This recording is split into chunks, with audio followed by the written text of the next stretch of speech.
మండల దీక్ష సంపూర్ణంగా పూర్తి చేసుకుని విజయదశమి రోజున అమ్మవారికి సంపూర్ణమైనటువంటి నమస్కారం చేసుకుని సంపూర్ణమైనటువంటి దర్శనం చేసుకుని సద్గురువుల యొక్క సంపూర్ణమైనటువంటి ఆశీస్సులు పొంది దసరా వెళ్ళినటువంటి మరుసటి రోజు మాల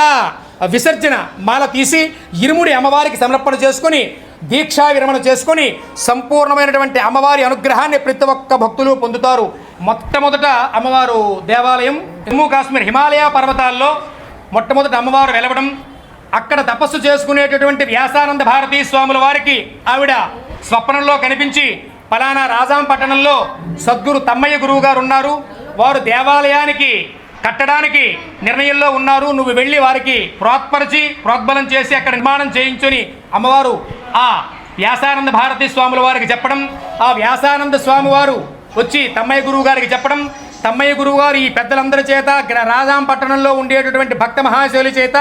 రాజాం పట్టణమే కాకుండా ఇతరత్ర పరిసర ప్రాంతంలో ఉండేటటువంటి భక్త మహాశైలి యొక్క సహాయ సహకారాలతో దేవాలయ నిర్మాణం జరగటం, అమ్మవారిని ప్రతిష్ఠింప చేయటం, అమ్మవారి అనుగ్రహం ప్రతి ఒక్కరు పొందుతూ ఉన్నారు. ఈ అమ్మవారి అనుగ్రహం మనమే కాకుండా ప్రపంచం యావత్తు అమ్మవారి యొక్క సంపూర్ణమైనటువంటి అనుగ్రహాన్ని పొంది అమ్మవారి యొక్క సంపూర్ణమైనటువంటి రక్షణ ప్రతి ఒక్కరు పొందవలసిందిగా కోరుచు అమ్మవారికి ఒక్కసారి జై జయధ్వానాలు చేసి స్వస్తి చెప్పుకుందాం. జై నవదుర్గా మాతాకి, భవానీ మాతాకి,